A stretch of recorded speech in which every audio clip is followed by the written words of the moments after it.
without ulterior motivation is a very important consideration in performing bhakti. I can tell you one thing though with personal experience that this requires a lot of dedication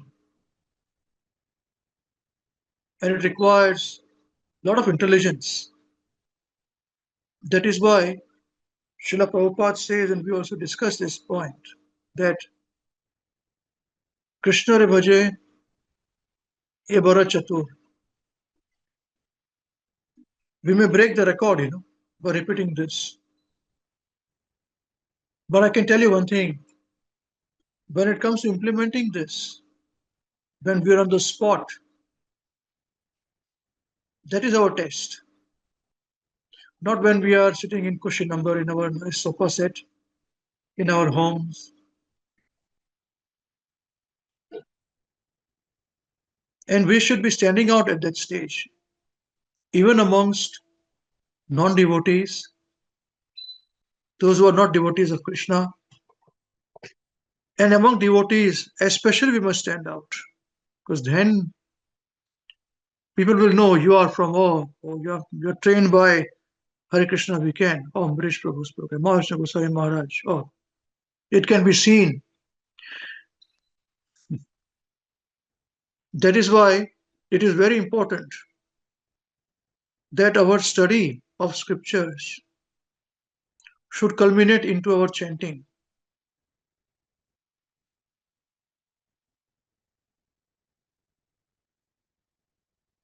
And the chanting can be seen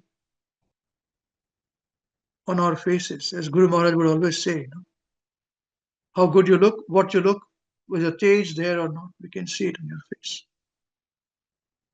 So here today, by the extreme glorious mercy of Srila Gurudev and Srila Prabhupada, we are going to discuss two different pastimes. And then at the end of it, you will give your realizations on these pastimes. We will tell you what is to be done. So please make notes on these two separate pastimes. We'll speak on one pastime. Will be categorized into two sections. And then we'll take a 5 minutes break. And then we'll discuss the second pastime on two sections. And thereafter it will be up to you to share your points. And it will be very important for us to see what kind of points have been spoken. Are you just speaking generally, like this, like that, simple? Or you have really, really understood and tried to understand what is going on and why these pastimes have been chosen for Krishna and Lord Balarama's appearance day, Lord Krishna's appearance day. So let us begin. Srila Gurudev ki jai, Srila Prabhupada ki jai. Krishna and Balaram enjoyed in Vrindavan forest.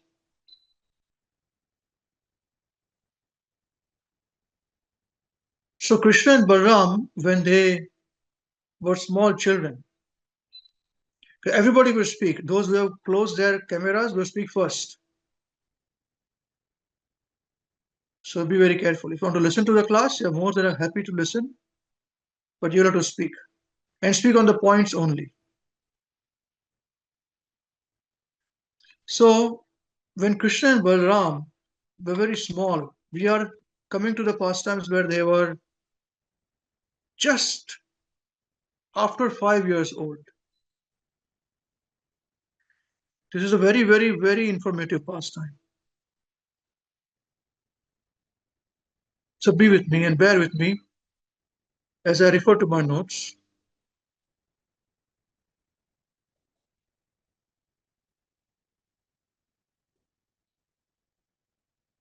So till the time of 1 year to the age of 5 years, that age is called Kaumar age. And from the age of 5 or 6 years to 10 years, it's called Pauganda age.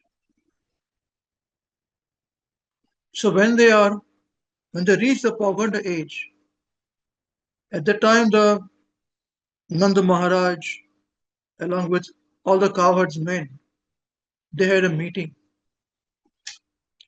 and they decided, okay, because all this while children like Krishna, Balaram, and all the cowherd boys, they used to tend the cows. They would tend the calves, not cows, cows. Have you seen cows in Vrindavan? Now, even now, there are some cows in Vrindavan where they are from the original 900,000 cows which were with Nanda Maharaj. I have seen that from a distance. And some of them are so big cows, you would be frightened seeing them. So, from this age onwards, sixth age onwards, the Pauganda age, they were given the charge of tending cows. As they tended the cows, they would play around, they would go to the forest of Vrindavan. We are living in nice apartments, houses,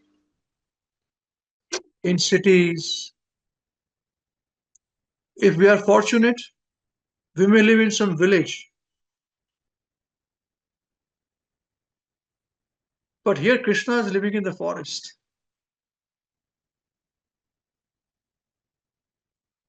Vrindavan, one means forest of Vrinda, Tulsi. But it was actually forest.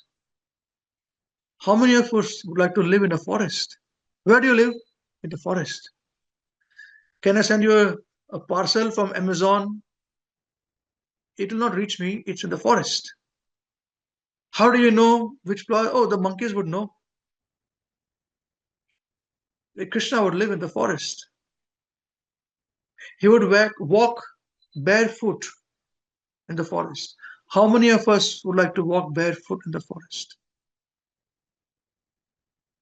Nowadays, we see so many people live in the forest one night, two nights, and they are geared themselves with nice camping instruments and shoes and food and all these things they go. What if living in the forest? They actually lived in the forest. Their whole lifestyle, Krishna's whole pastimes were based in the forest. Lord Balaram's all pastimes are based in the forest. So when they started to take care of from cows, they started to traverse into the Vrindavan forest, purifying the land with their footprints. That is the reason why they say in Vrindavan, more possible, walk barefoot. It's a little hard, but still, those who are very advanced, they do so. Because Krishna walked barefoot.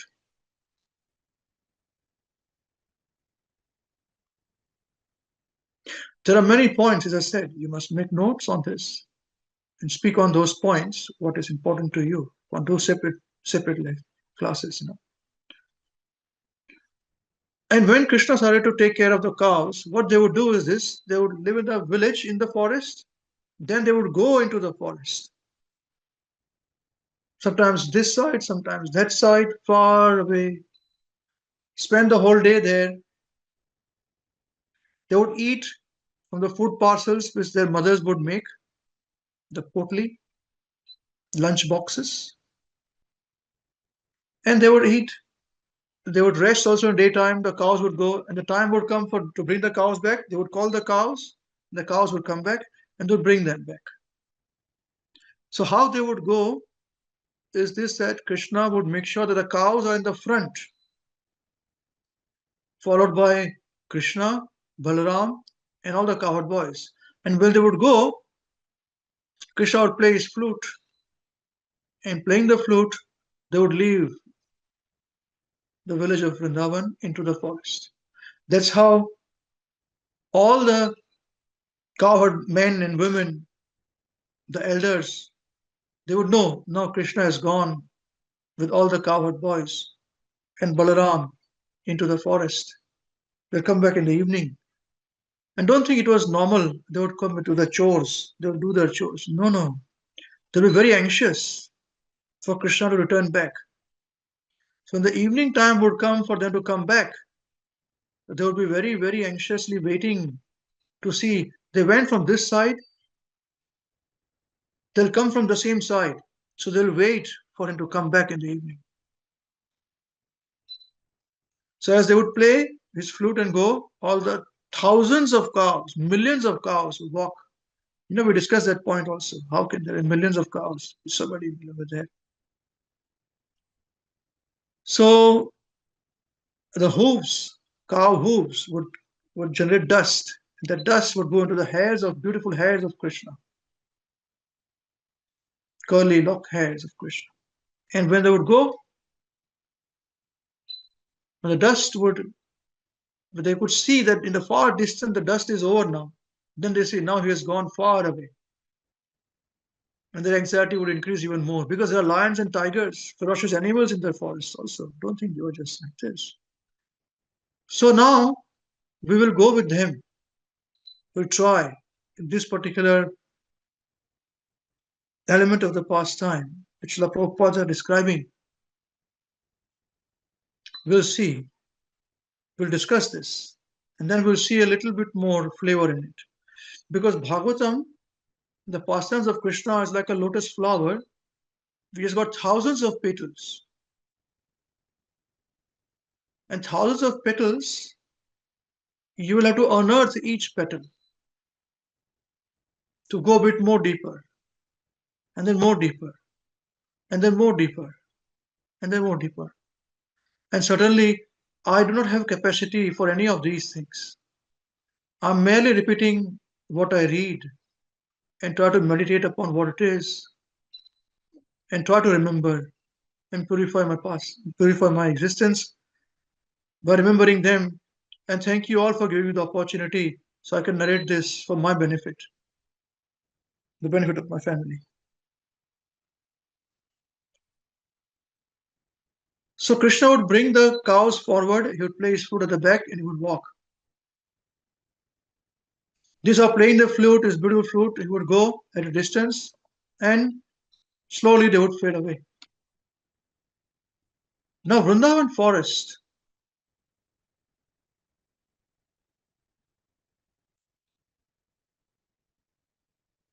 is full of flowers, vegetables, and lush pasturing grass everywhere. Very dense also, it's very dense forest too.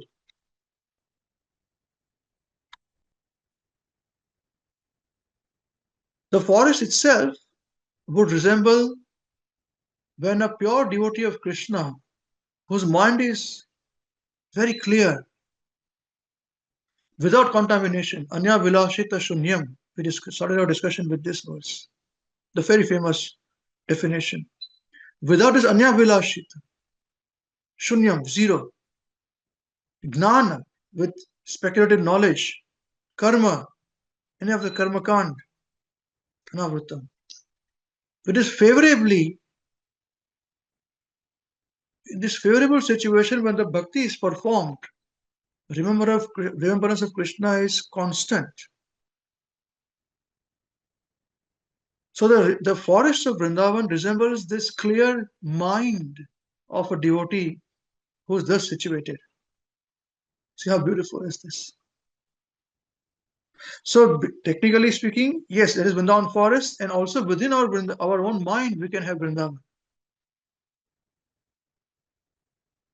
This is the point to be understood. Constant remembrance of Krishna. That is why my business as your servant is to make somehow to encourage you to remember Krishna. If you say, I'll remember Krishna doing this, I said, okay. If I'll do that, okay, that's no problem. Doing that, no problem. But ideally, if you follow what has been processed, is told to you, that is best. But if you want to follow your own process, you can. As long as you remember Krishna, I have no objection because I have nobody to object anyways. So remember this. the clear mind of a devotee. That should be our aim. This is Vrindavan forest. Our mind should be Vrindavan forest. Now, in this forest, which is sanctified and as clear as the mind of a devotee, is full of trees, bees, honeybees, flowers, and fruits, lush fruits. There are birds are chirping constantly. It's a forest. There are clear water, lakes of clear water. And this could relieve fatigue of all kinds of fatigues can be released. Now the breeze that is flowing in Vrindavan forest, this breeze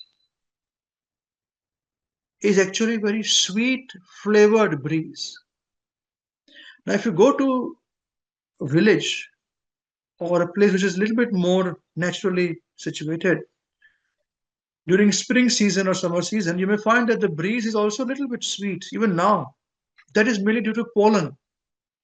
Has anyone experienced this? Has anyone experienced these things? Yeah, yeah. It's mainly due to pollen. But here it is sweet breeze, sweet aroma of the flowers, the fruits that is blowing. It refreshes the mind and the body.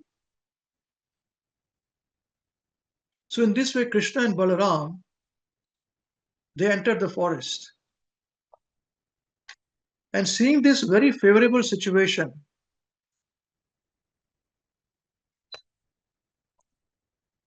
Krishna and Balaram, with the cowherd voice, decided,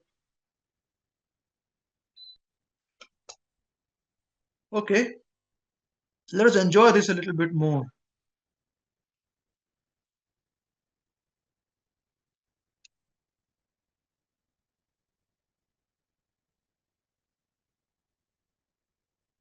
They wanted to enjoy. Krishna is a reservoir of pleasure. And Balaram, Rama means nobody can nobody can compete with him when it comes to enjoyment. The supreme enjoyer. See, we all want to enjoy. Everybody wants to enjoy. When teenagers are there, they say, enjoy life. They always say, enjoy. They always tell us. I remember in my college days, they say, enjoy life, enjoy. Yes, enjoy. That's right. That's right. But the supreme enjoyer is this Balaram.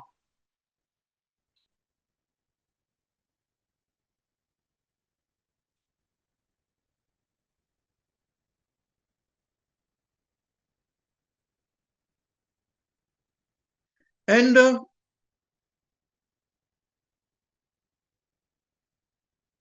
in this complete enjoyment,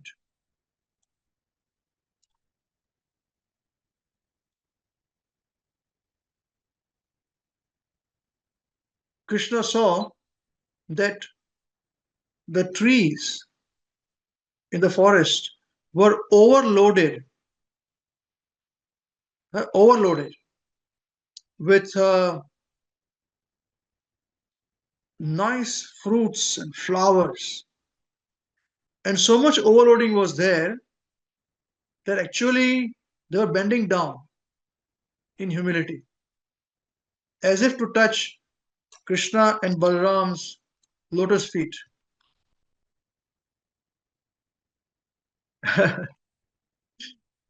Okay. And while seeing this, he was very pleased. Krishna says, yeah, this is best. Krishna was telling, this is best. Very, very happy.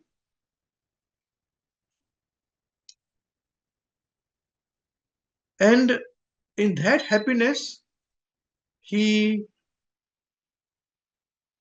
started to praise and glorify Lord Balaram.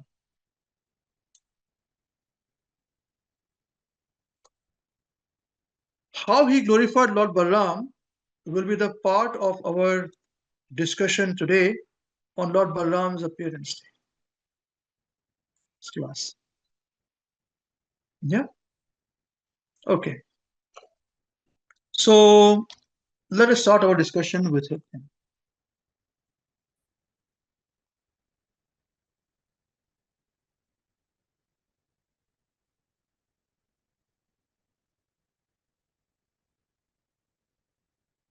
When he was very pleased by all the trees, Krishna started to say to Lord Balaram in this way.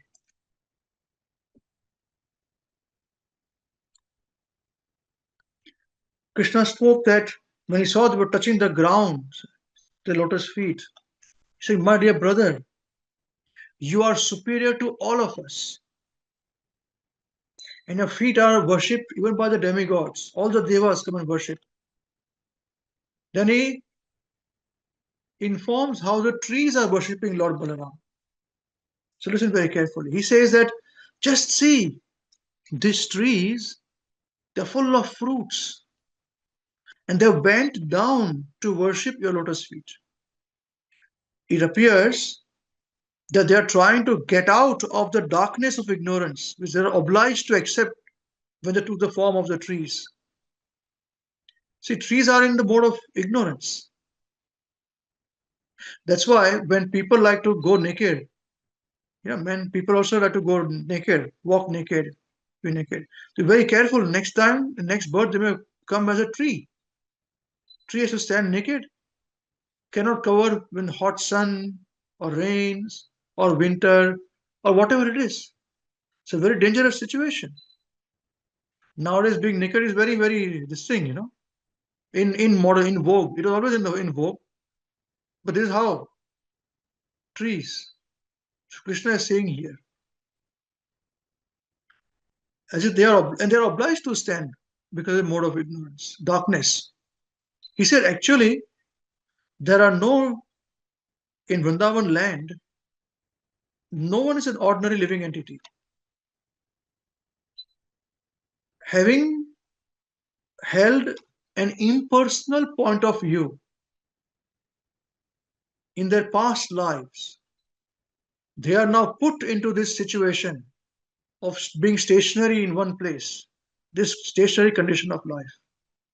Just see. We were discussing about the impersonalism, personalism, last few weeks. Just see. I say, but now they have the opportunity of seeing you in Vrindavan. And now they are praying for full advancement in spiritual life through your personal association. You see, generally the trees are living entities and they are in the mode of darkness. The impersonalist philosophers are in that darkness, but they can eradicate it by taking full advantage of your presence. But Krishna says this. And then Krishna is telling about different living beings there present there. So let us hear what he says first. First, he is talking about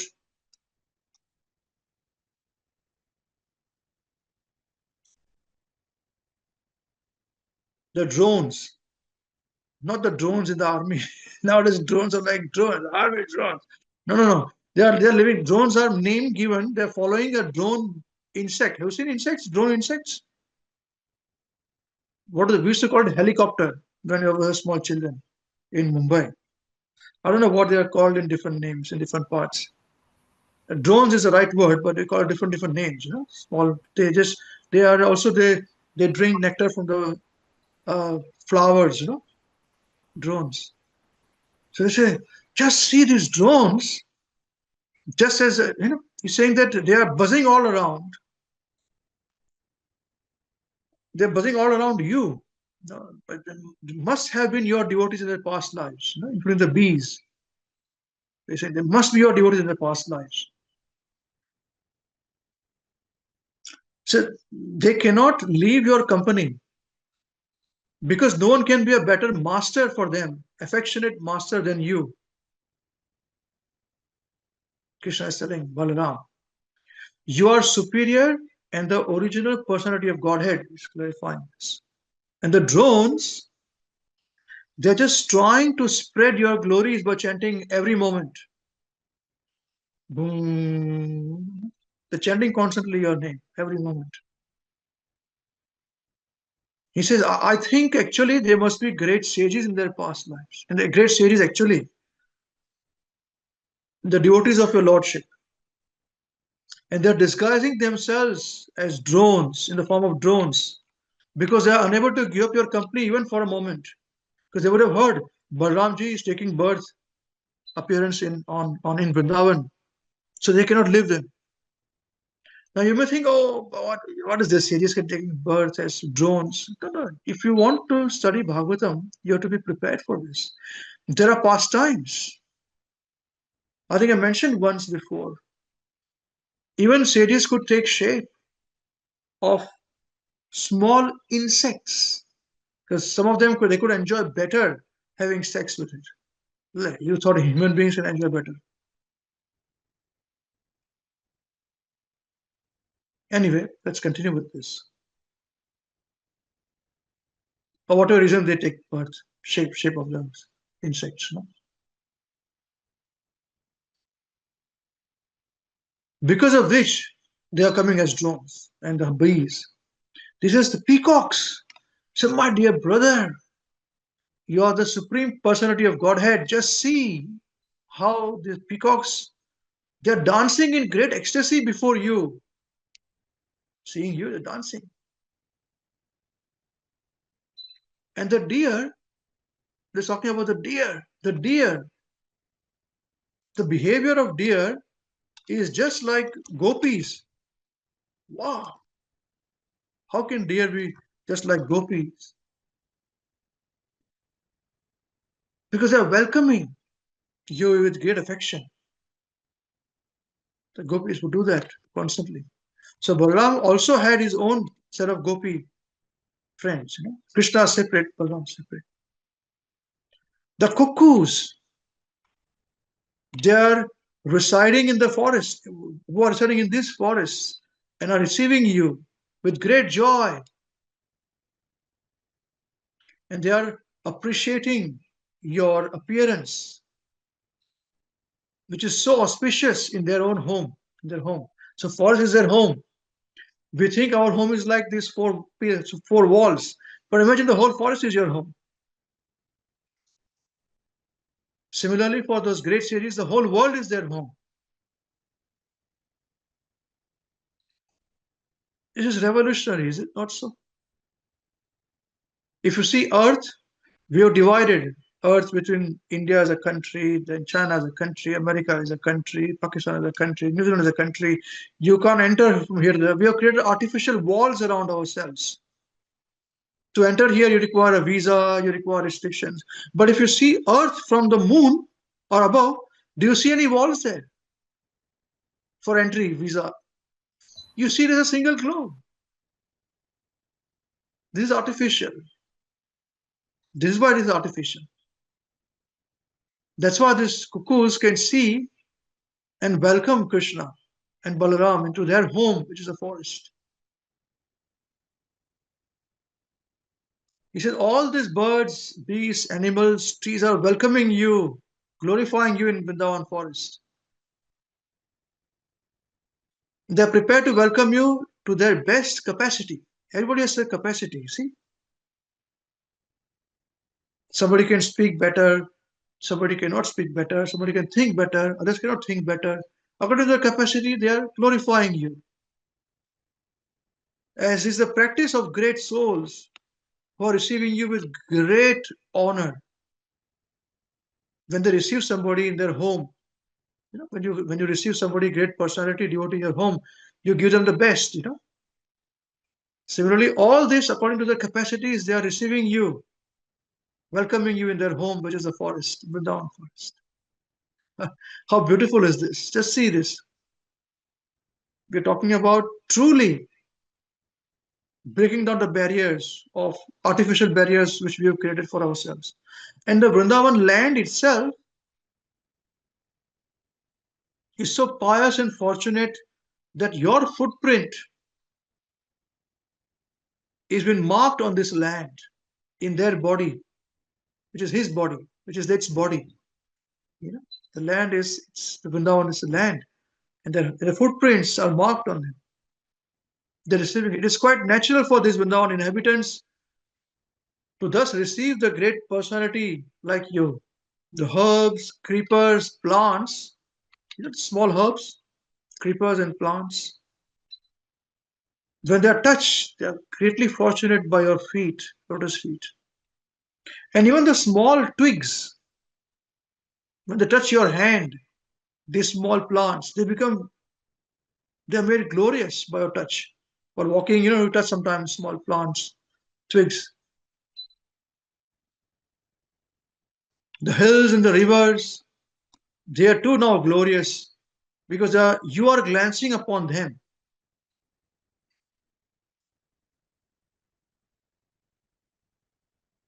This is the point.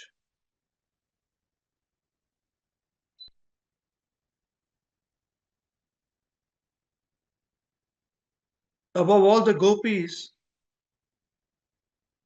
the damsels of Vraj, they are most glorious because you are so strong, Balaram, to embrace them with your strong hands. So this way, Krishna and Balaram begin to enjoy themselves in Vrindavan. So you got a background in this description to their full satisfaction, along with the calves and the cows on the bank of the river Yamuna.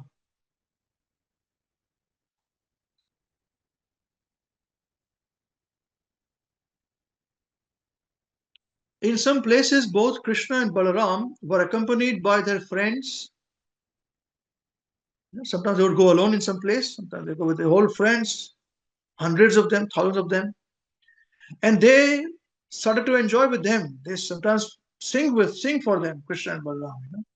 The singing, these boys then sometimes imitate the humming of the drones, the bees, accompanying Krishna and Balaram. Because see, Krishna and Balaram would wear garlands made of forest flowers. Vanamali. I like this name very much. Vanamali.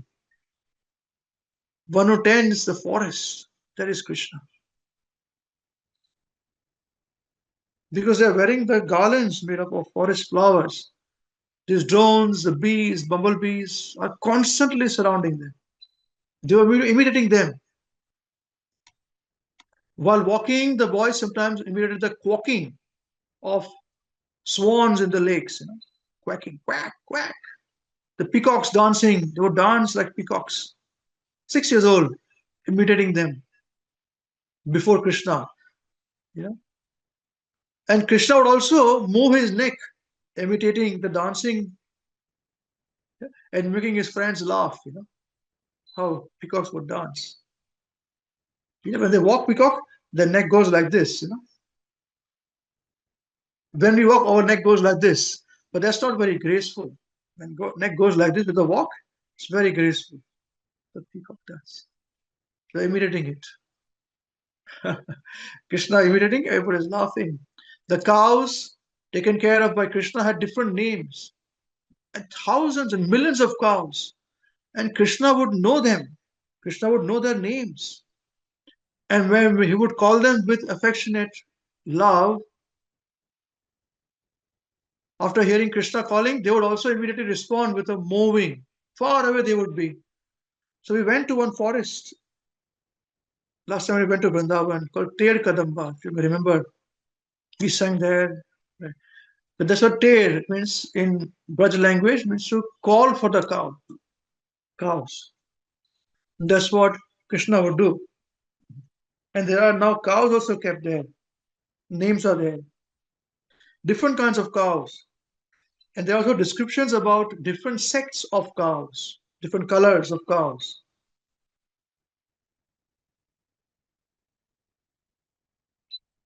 So the boys would enjoy this exchange to their heart's content. They would all imitate the sound of vibrations of different kinds of birds, especially the different names been given. Chakora,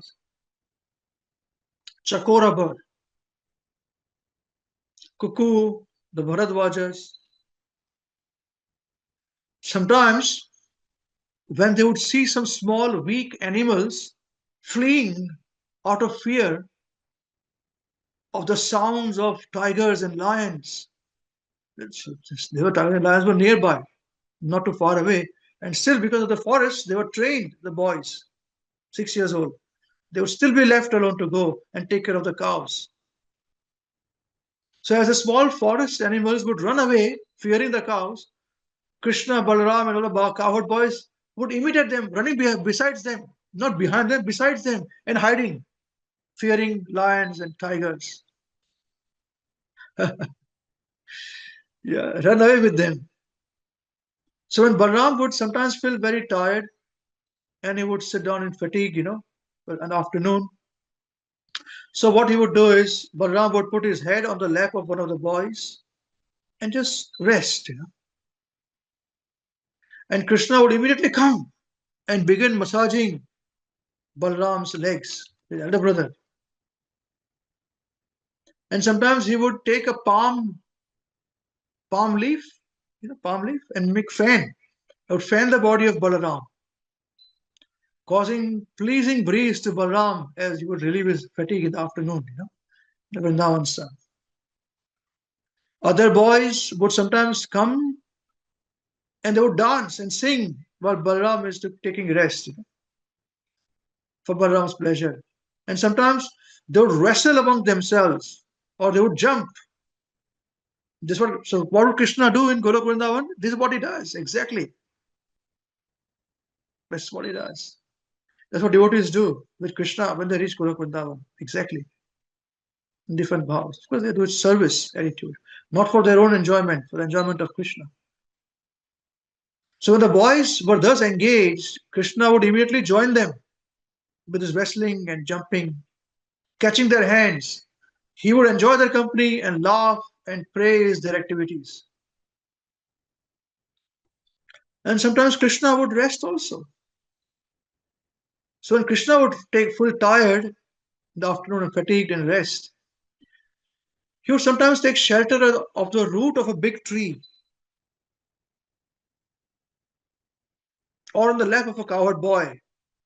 Just place his head and go to sleep. Just imagine the Supreme Personality of Godhead resting on your lap, on the lap of his friends, lying down.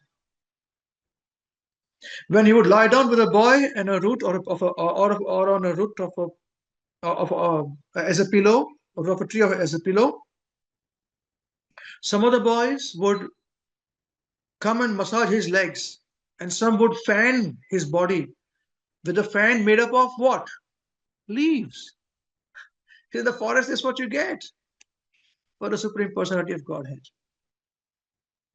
But some of the more talented boys who had more talent, more than wrestling and making sounds, they would sing very sweetly for their pleasure. Okay. So, with this fan, you see, of forest leaves, and very soon the fatigue would go away of Krishna.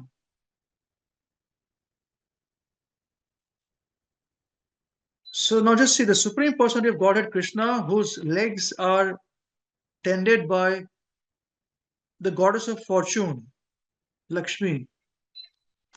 He shared himself with the cowherd boys, just as one of them, expanding his internal potential to appear like a village boy. This is Krishna.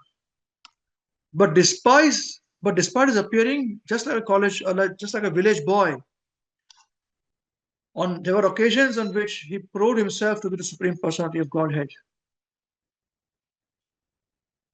Sometimes men pose themselves as God, and they cheat innocent people. They can only cheat, they cannot exhibit the potency of God. Yeah, this has to be understood very clearly. I want us to now concentrate upon this pastime. As I said, there are very layers of it. So we've understood the broad base Now let us see.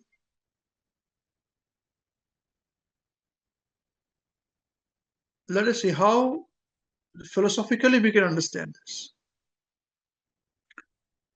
Okay, now so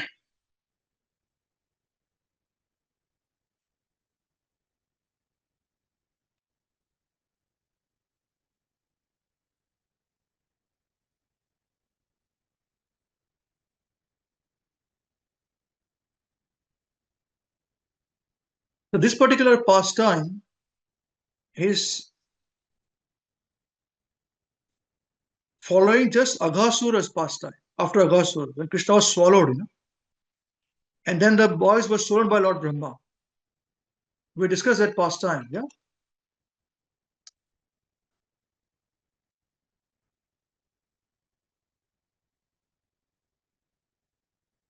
So when they reach Pauganda stage, age, Sukadeva Goswami is saying that when Lord Ram, that is Balaram, and Lord Krishna attained the age of Pauganda, 6 to 10, while living in Vrindavan, the cowherd men allowed them to take up the task of tending the cows. Engaged thus in the company of their friends, the two boys rendered the land of Vrindavan most auspicious by imprinting upon it the marks of their lotus feet.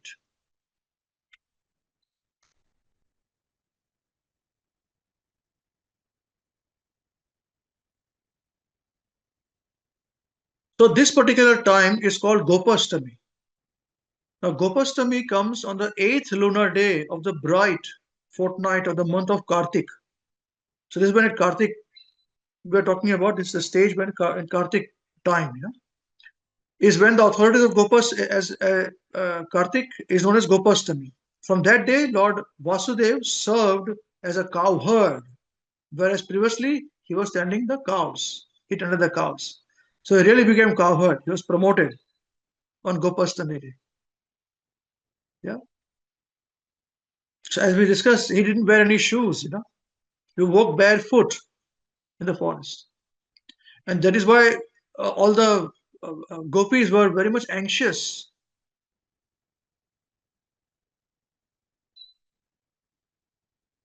because he was walking barefoot. His soft lotus feet may be injured.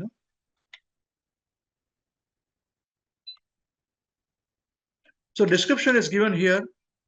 Tanmadhavo venamudirayan vruto goper grunadbhihi swayasho balanvitaha pashun puraskritya pashavyam avishad vihartu kamaha kusumakaram vanam. See, so here's the first word, Tanmadhava. So what is Madhava? The translation of this verse is this, that thus desiring to enjoy pastimes, Lord Madhava, sounding his flute, surrounded by the cowherd boys who were chanting his glories, and accompanied by Lord Baladev, kept the cows before him and entered the forest, which was full of flowers and rich with nourishment for the animals. Yeah. So we discussed that summary. Now going to the verse, Bhagavatam. Now see, Sanatan Goswami describes the word Madhava, gives four definitions of Madhava. So first definition of Madhava is that indicates Krishna, the Lord, who's the husband of the goddess of fortune, who's a consort of the goddess of fortune, Lakshmi, is Madhava. Second name of Madhava is the Lord who descended in the dynasty of Madhu. The third meaning of Madhava by Sanatan Goswami is that the spring season is called Madhava. So it is understood here that as soon as Lord Krishna entered Vrindavan forest, the forest automatically turned, exhibited full opulence of spring season, becoming filled with flowers, breezes, and a celestial atmosphere. Just one. And the fourth one is this, that fourth meaning of Madhava is that he enjoys the pastimes in Madhu, I mean the taste of conjugal love. So these are four different meanings of Madhava. So Lord Krishna sounded his flute very loudly as he entered the forest of Vrindavan. This is in giving inconceivable bliss to the residents of his hometown Vrajdha. One cannot imagine the bliss. So now here the Supreme Personality of Godhead Krishna looked over that forest which was resounding with the charming sounds of bees, animals and birds, which was enhanced by a lake whose clear water resembled the minds of great souls, and by a breeze carrying the fragrance of 100 petal lotuses. Seeing all this, Lord Krishna decided to enjoy the auspicious atmosphere because nobody can enjoy better than Krishna.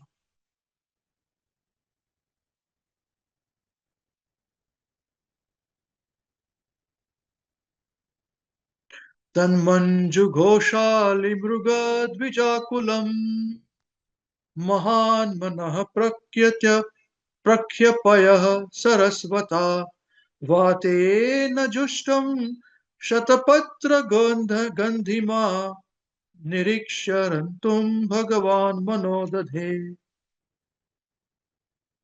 So Manodadhe, his mind turned because he decided to enjoy this now.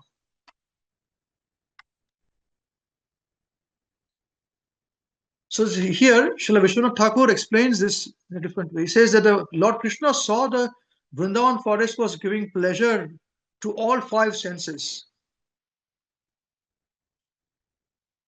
The bees, birds, excuse me, the bees, birds, animals made charming sounds that brought sweet pleasure to the ears. The wind was faithfully rendering service to the Lord by blowing throughout the forest. See the explanation here. Wind is also faithfully serving, as if it's a person. Of course, carrying the cool moisture of transparent lake and thus giving pleasure to the sense of touch. By the sweetness of the wind, even the sense of taste was being stimulated, and the fragrance of lotus flowers was bringing pleasure to the nostrils. The entire forest was endowed with heavenly beauty, which was giving spiritual bliss to the eyes. This is how Srila Vishwanath Chakravarti Thakur explains this verse.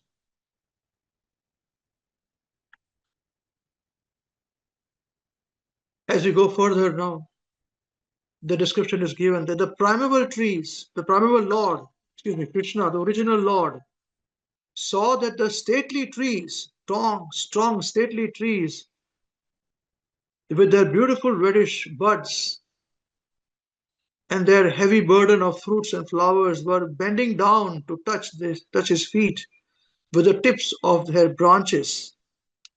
And thus he smiled gently and addressed his elder brother. So Krishna was in a joking mood, and he knew that the trees were actually bowing down to worship him. In his light-hearted mood, he glorified, gave credit to his brother. So Bhagwan is saying there, he's now glorifying his brother. As we discussed in the story, in the past times, now the descriptions are given here.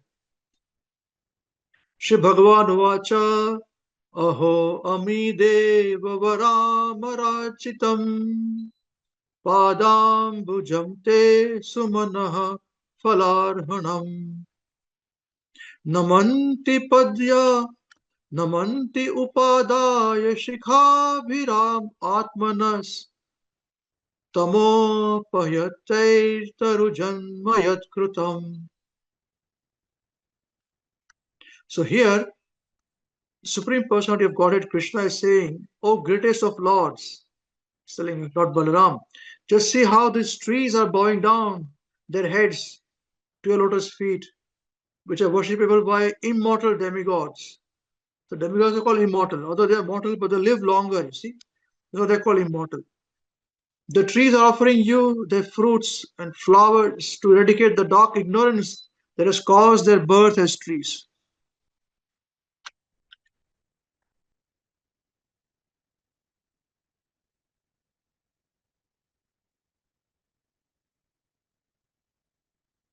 So we discussed this about the meaning behind it, about the impersonalists, the trees, etc.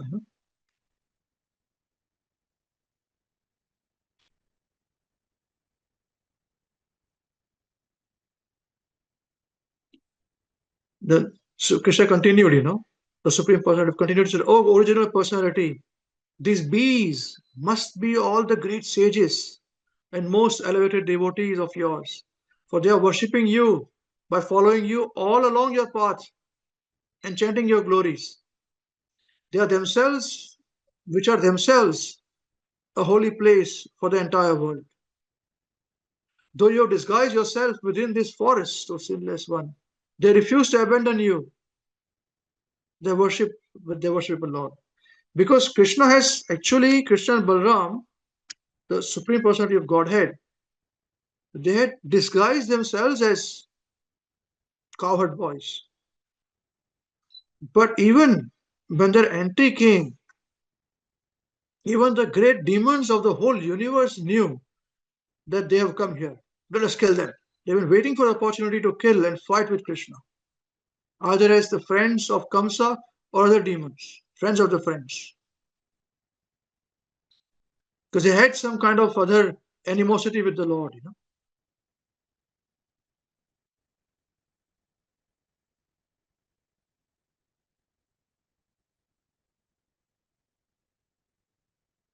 See, in this verse is a word called Godham. So Godham meaning that the Supreme Personality of Krishna and or Balaram, they appear like ordinary human beings within this material world. The great sages would always recognize them as a Lord, as a supreme absolute truth. So that is the reason why these pure devotees are very important, because they can identify Krishna, who he is, and how one should serve him. He further says about the peacocks. We discuss about the peacocks, yeah, and the doves and the cuckoos. He says, "O worshipable Lord, these peacocks are dancing before you out of joy. These these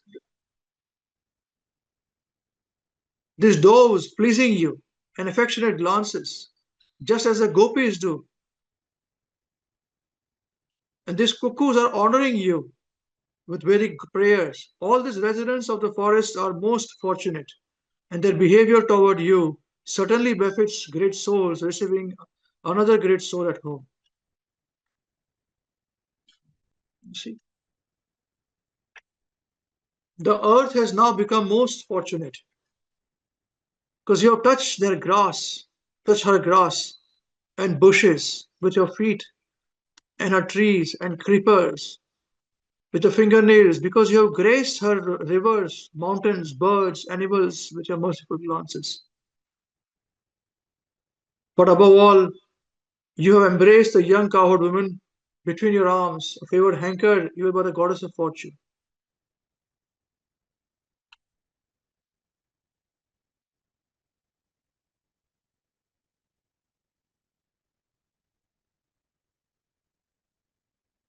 So the goddess of fortune who lives in Vaikuntha on the chest of the Lord, Narayan, she once desired that she wants to embrace Lord Krishna's chest.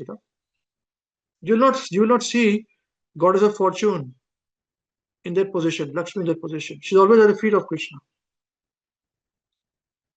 And thus she performs severe austerities. Even she performed, being in Vaikuntha, performs severe austerities.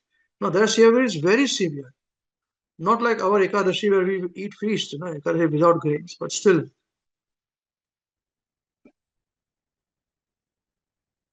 She performs severe austerities for achieving this blessing. And Sri Krishna informed her that her actual place was in Vaikuntha and that it was not possible for her to dwell upon his chest in Vrindavan because she wanted to be with her in Vrindavan for that pastime.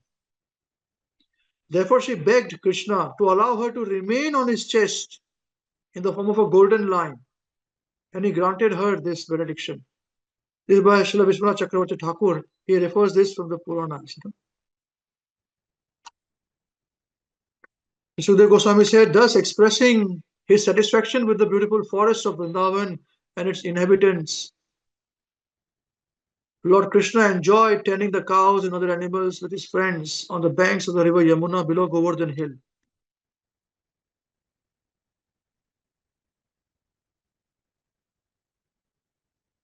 Sometimes the honeybees in Vrindavan became so mad with ecstasy. Yes, admit Karabar, so Mataji. I admitted her. Okay. So sometimes the honeybees in Vrindavan became so mad with ecstasy that they closed their eyes and began to sing. You see?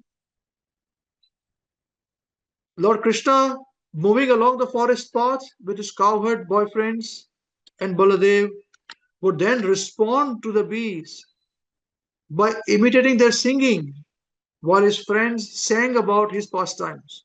See, two things are happening here. So the bees would close their eyes in ecstasy, and Krishna would close his eyes in ecstasy, and sing with them, and his friends are singing Krishna's glories. So if we want to actually serve Krishna, this is how we have to serve Krishna. This is what happens in Golok, glorifying Krishna. Sometimes Lord Krishna would imitate the chattering of the parrots. The parrot would chatter. Sometimes with a sweet voice, the call of a cuckoo, and sometimes cooing of swans. Sometimes he vigorously imitated the dancing of a peacock, making his cowherd boyfriends laugh. Dancing of a peacock, vigorously imitating. Sometimes with a voice as deep as a rumbling of clouds, he would call out with great affection the names of animals who had wandered far away from the herd, thus enchanting the cows and the cowherd boys. Actually, there is a place in Vrindavan, Krishna willing, and mercy of Guru Maharaj, you may visit one day if you so allow, in Barsana area, where you can have, we can see the place where Krishna actually danced like a peacock for Radharani.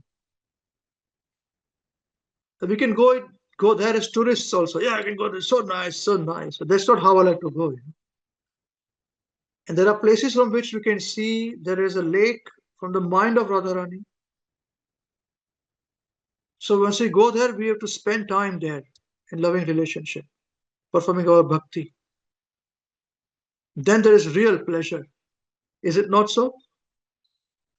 Do you all remember what we did with in our Daoji temple in Nand Babaji temple?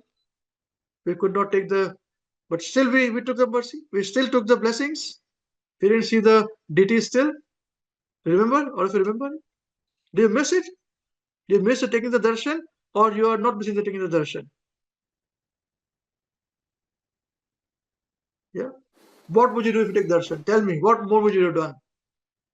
You already take, I'm showing you the photographs anyways, at time to time. So what's the big deal? Okay, anyway.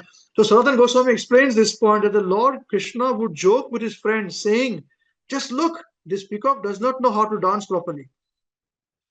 And then the Lord would dance, vigorously imitate the peacock dancing, causing great laughter among his friends. There is big philosophy behind this, okay? I want you guys to make note and understand this. And you'll give your realizations there. I'm speaking in as I speak. It's not just pastimes I speak. I never speak pastimes. You know, we're very careful about this, you know. So sometimes they would imitate cry out imitating birds such as chakoras, yeah, chakravas, bharadwajas, crouchers, peacocks. And sometimes he would run away with smaller animals in mock fear of lions and tigers. Yeah, as if he's afraid, as if he's afraid. So when his elder brother Balaram would be fatigued with playing, he would lie down with his head upon the lap of a cowherd boy. Lord Krishna would then help him relax by personally massaging his feet and offering other services. Yeah.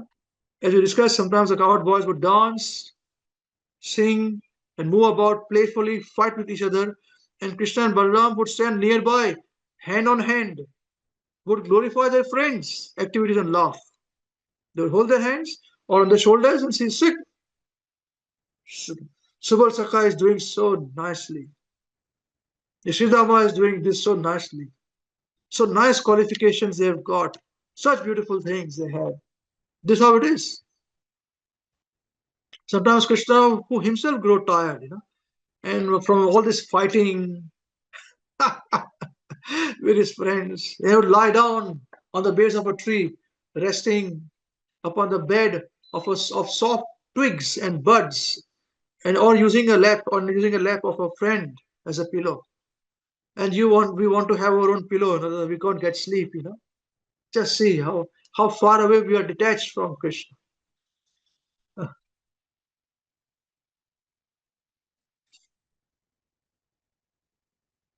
And so Krishna, all these twigs and flowers head rest would hastily be made by his friends because Krishna wants to sleep. So let's collect the twigs together, nice soft twigs, leaves, flowers, and construct a pillow for Krishna to sleep. And he would sleep. And we would go back home and wash our hair with shampoo. Because it's so dirty, we'll have smiling in the head and all. And our head becomes dirty because we are dirty people, not Krishna. So some of the cowherd boys who were actually great souls would then massage his feet, lotus feet. It's not easy to massage Krishna's lotus feet. Try and touch the feet of a devotee. You'll know. They would not allow you to. What about Krishna? And others, qualified by being free of all sins, who expertly fan the Supreme Lord. Fanning with what? With leaves. My dear king, the other boys would sing enchanting songs appropriate for the occasion, and their hearts would melt out of love for the Lord. This comes many times, melting of the heart, when you sing for Krishna, when you cook for Krishna, when you glorify Krishna. In this way, the Supreme Personality of Godhead whose soft lotus feet were personally attended by the goddess of fortune, concealed his transcendental opulences by his internal potency and acted like a son of a cowherd. Yet, even while enjoying like a village boy in the company of other residents, he often exhibited feats only God could perform, the Supreme Personality of Godhead. So this particular episode I've just plucked from a big deeper pastimes, which I felt would be relevant today for the first part of our discussion for our Balaram's pastimes. Hare Krishna. With your permission, I think we'll take about 5-7 minutes break and we'll come back. And now our next discussion would be towards how one can worship or one should worship Krishna. We have had a bit of a discussion of this in the past. I had spoken about one verse. We had memorized that verse. Some of you may remember that verse. But I had not spoken about a little bit of pastime of that. But I believe that we can get a little bit of insight on how to love Krishna. Yeah? Is that okay? So we'll just give about 5-7 minutes break. I'll just take some water, and I'll come back in a few minutes, if it's okay. Thank you very much. Shila Gurudev ki jai, Shila Prabhupada ki jai. Those who watching us on YouTube, don't go away. Please come back in 5-7 minutes.